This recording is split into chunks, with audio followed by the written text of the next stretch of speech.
Mengenal diri mengenal Tuhan. Kalimat ini bukanlah sekadar susunan kata, melainkan sebuah kompas abadi bagi para pejalan ruhani, sebuah kunci emas yang disodorkan oleh para arif bijaksana untuk membuka gerbang pemahaman akan hakikat sejati. Ia adalah gema panggilan dari kedalaman jiwa, mengajak kita untuk mengalihkan pandangan dari hiruk-pikuk dunia luar sejenak, dan memulai sebuah pengembaraan paling agung, perjalanan ke dalam diri sendiri. Sebab, di sanalah, di dalam labirin eksistensi kita, tersembunyi peta menuju sang sumber kehidupan, Allah. Perjalanan ini bukanlah sebuah pilihan kemewahan spiritual, melainkan sebuah urgensi mendasar. Tanpa mengenal siapa diri kita sesungguhnya, bagaimana mungkin kita bisa mengenal pencipta kita? Kita akan tersesat dalam ilusi ego, terperangkap dalam keinginan nafsu, dan terhijab dari cahaya kebenaran. Kita mungkin mengenal nama kita, jabatan kita, harta benda kita, namun semua itu hanyalah lapisan luar yang fana. Mengenal diri dalam konteks ini berarti menyelami hakikat terdalam keberadaan kita. Dari mana kita berasal, untuk apa kita diciptakan, dan kemana kita akan kembali. Allah sendiri berfirman dalam kitab sucinya, mengingatkan kita akan tanda-tanda kebesarannya yang tak hanya terhampar di alam semesta, tetapi juga bersemayam pada dirimu sendiri. Maka apakah kamu tidak memperhatikan? Quran Surat Az-Zariyat 21. Ya, perhatian ke dalam diri adalah langkah pertama untuk menyaksikan keagungannya. Untuk memulai pengenalan ini, kita perlu memahami bahwa diri bukanlah entitas tunggal yang sederhana. Para ahli hikmah membaginya menjadi beberapa lapisan, ibarat sebuah istana dengan berbagai ruangan dan tingkatan. Ada jasad, tubuh fisik ini, kendaraan kita di dunia, amanah yang harus dijaga namun bukan hakikat kita yang sejati. Ia adalah tunggangan bagi ruh, alat untuk beribadah dan berkarya, namun ia akan lapuk dan kembali ke tanah. Mengenal keterbatasan jasad ini menyadarkan kita akan kefanaan dunia dan pentingnya mempersiapkan bekal untuk kehidupan abadi. Lalu ada nafs, jiwa atau ego, pusat keinginan, emosi, dan dorongan-dorongan dasar. Nafs inilah medan pertempuran utama, jihad al-akbar, tempat pertarungan antara kebaikan dan keburukan. Ia bisa menjadi musuh yang menjerumuskan, nafs al-ammarah, yang selalu gelisah dan menyalahkan diri, nafs al-lawwah, atau mencapai ketenangan dan kepasrahan, nafs al-mutmainah. Mengenal tingkatan dan tipu daya nafs adalah kunci untuk mengendalikannya, bukan mematikannya, tetapi menundukkannya agar selaras dengan kehendak ilahi. Proses inilah yang disebut tazkiyatun nafs, penyucian jiwa, yang menjadi inti dari ajaran tasawuf. Kemudian kita diajak menyelam lebih dalam menuju qalb, hati spiritual. Ini bukanlah sekadar organ pemompa darah, melainkan pusat kesadaran ruhani, tempat bersemayamnya iman, cinta, mahabbah, dan marifat. Rasulullah bersabda bahwa di dalam diri manusia ada segumpal daging. Jika ia baik maka baiklah seluruh tubuh, dan jika ia rusak maka rusaklah seluruh tubuh, itulah qalb. Qalb diibaratkan cermin. Jika ia bersih dan bening, ia akan mampu memantulkan cahaya ilahi. Namun jika ia kotor oleh dosa, kelalaian, ghaflah, dan cinta dunia, cermin itu akan buram dan tertutup hijab, menghalangi kita dari menyaksikan kebenaran. Membersihkan qalb adalah inti dari perjalanan spiritual. Di lapisan terdalam, ada ruh, esensi kehidupan, hembusan ilahi yang menjadikan kita makhluk yang mulia. Ruh inilah yang memiliki kerinduan abadi untuk kembali kepada sumbernya. Ia adalah percikan cahaya dari Sang Maha Cahaya. Dan lebih dalam lagi, sebagian sufi berbicara tentang sir, rahasia terdalam, titik paling intim tempat terjadinya koneksi langsung antara hamba dengan Tuhannya. Tempat musyahadah, penyaksian, tanpa tabir. Mengenal ruh dan sir adalah puncak pengenalan diri, menyadari bahwa di dalam diri kita tersimpan potensi ilahiyah yang luar biasa, sebuah rahasia agung yang menghubungkan kita langsung dengan Allah. Mari kita fokus sejenak pada nafs, karena disinilah pertarungan sesungguhnya terjadi. Nafs al-ammarah bisu, jiwa yang cenderung memerintahkan kepada keburukan, adalah tingkatan terendah. Ia dikuasai oleh hawa nafsu hewani, keserakahan, amarah, dan kebodohan spiritual. Ia selalu menarik kita ke bawah, menuju lumpur dosa dan kelalaian. Mengenali keberadaan nafs amarah dalam diri adalah langkah awal yang krusial. Kita harus waspada terhadap bisikan-bisikannya, tipu dayanya yang halus, dan kecenderungannya yang merusak. Tanpa kewaspadaan ini, kita akan menjadi budak dari keinginan rendah kita sendiri. Namun, dengan rahmat Allah dan upaya mujahadah, perjuangan sungguh-sungguh, nafs bisa naik tingkat menjadi nafs alawah, jiwa yang mencela. Pada tahap ini, kesadaran mulai tumbuh. Jiwa mulai menyesali perbuatan buruknya, merasa gelisah setelah berbuat dosa, dan menyalahkan dirinya sendiri. Ini adalah pertanda baik, menunjukkan adanya secercah cahaya iman dan kesadaran akan benar dan salah. Meskipun masih sering jatuh bangun, nafs lawwah memiliki potensi besar untuk terus memperbaiki diri. Celaan terhadap diri sendiri ini, jika diarahkan dengan benar, menjadi cambuk untuk terus berusaha menjadi lebih baik. Puncak pendakian nafs adalah mencapai nafs al-mutmainah, jiwa yang tenang. Inilah jiwa yang dirindukan, yang dipanggil oleh Allah dalam firman-Nya. Wahai jiwa yang tenang, kembalilah kepada Tuhanmu dengan hati yang ridho dan diridunya. Maka masuklah ke dalam golongan hamba-hambaku, dan masuklah ke dalam surgaku. Quran Surat Al-Fajr 27:30. Jiwa ini telah menemukan kedamaian dalam mengingat Allah, pasrah pada ketentuannya, dan bebas dari gejolak hawa nafsu. Ia telah bersih dan selaras dengan kehendak ilahi.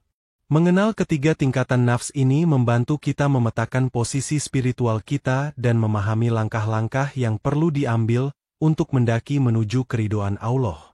Pengenalan terhadap nafs ini bukanlah untuk berputus asa melihat keburukan diri, tetapi untuk menyadari medan jihad kita.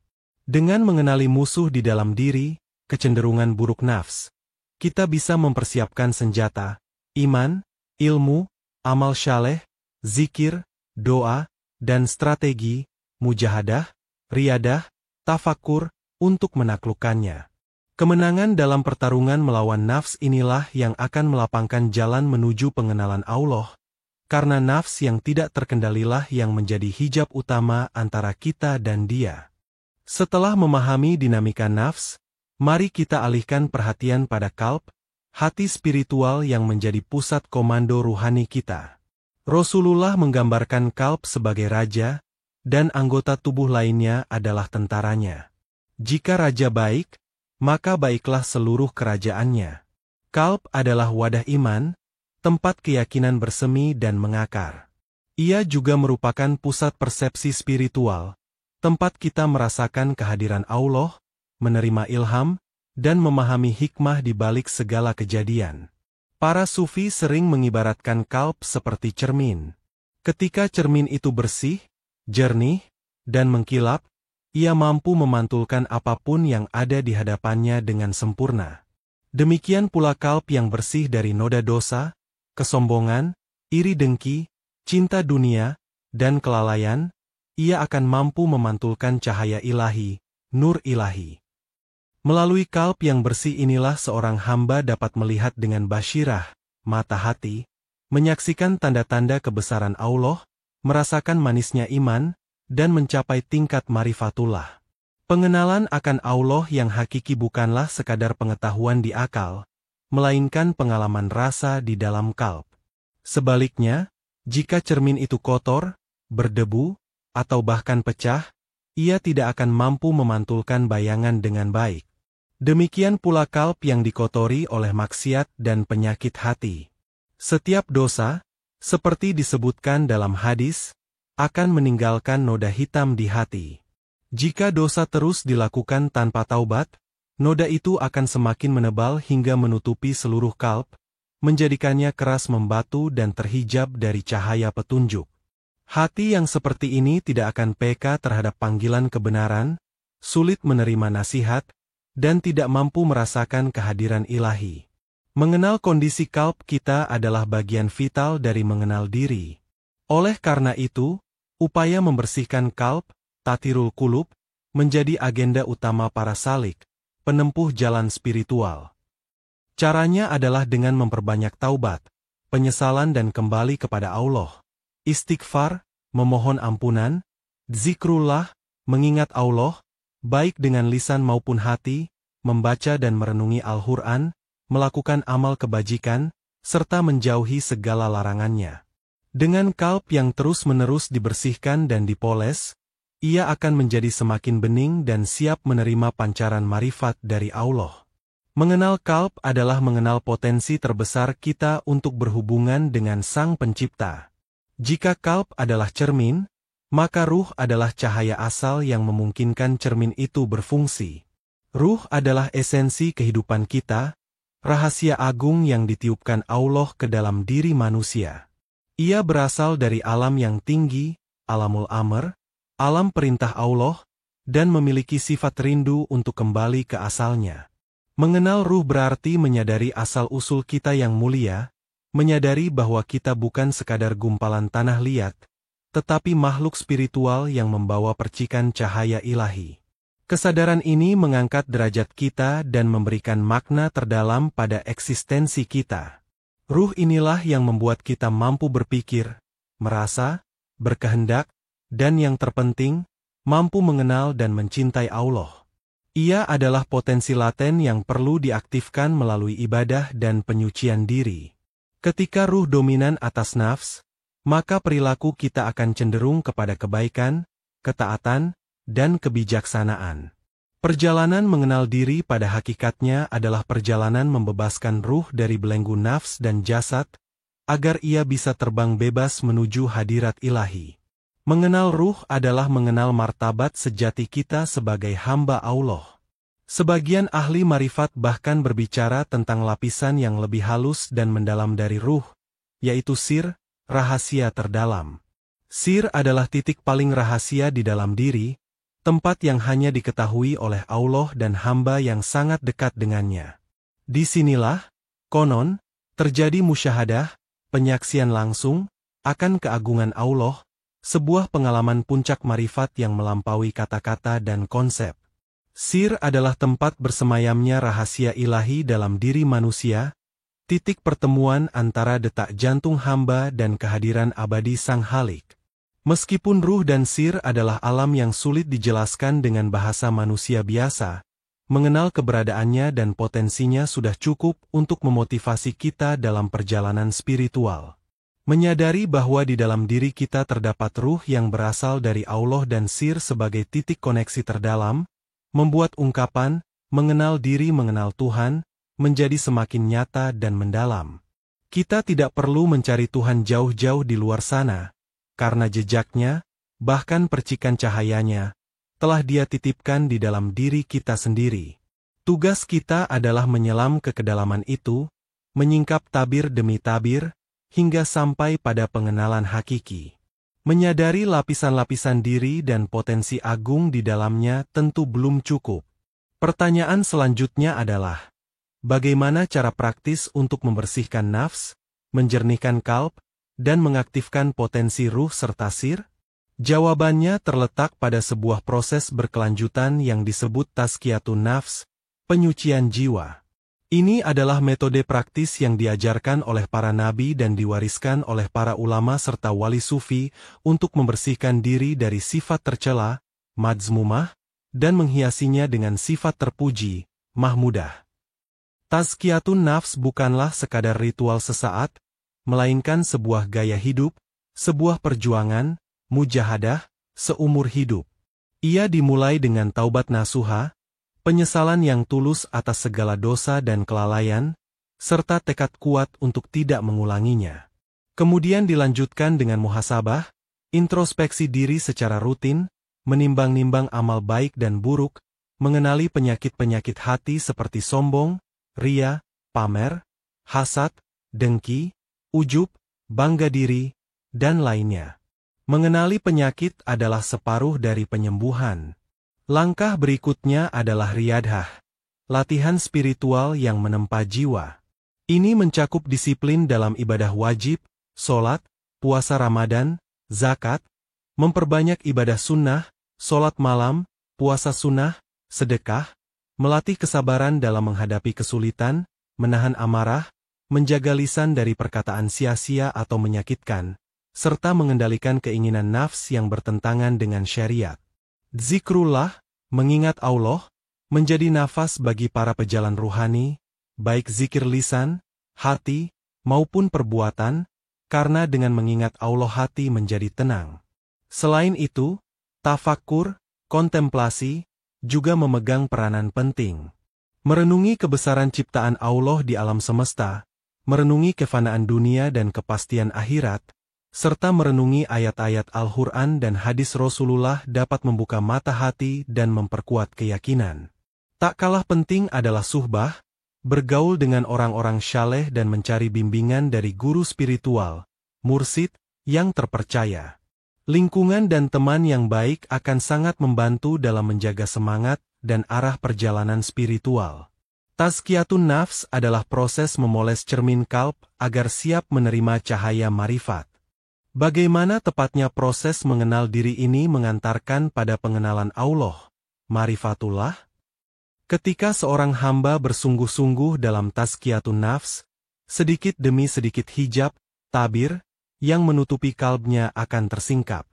Sifat-sifat tercela yang menggelapkan hati seperti kesombongan, keakuan, egoisme, dan keterikatan pada dunia akan terkikis, digantikan oleh sifat-sifat terpuji seperti tawadu, rendah hati, ikhlas, sabar, syukur, dan cinta kepada Allah.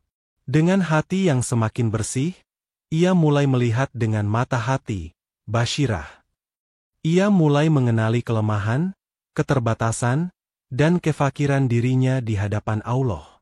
Pengenalan akan kelemahan diri inilah yang membuka pintu pengenalan akan kekuatan, kudrah, Allah.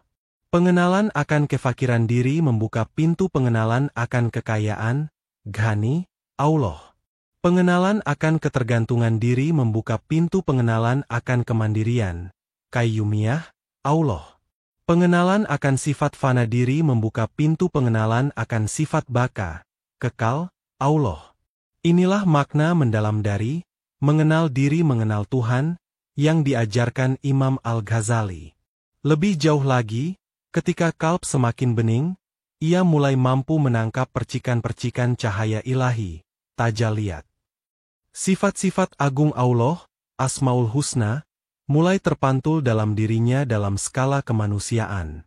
Ia merasakan bagaimana sifat Rahman dan Rahim Allah bekerja dalam hidupnya, bagaimana sifat Alim, Maha Mengetahui, dan Hakim, Maha Bijaksana, mengatur segala urusan.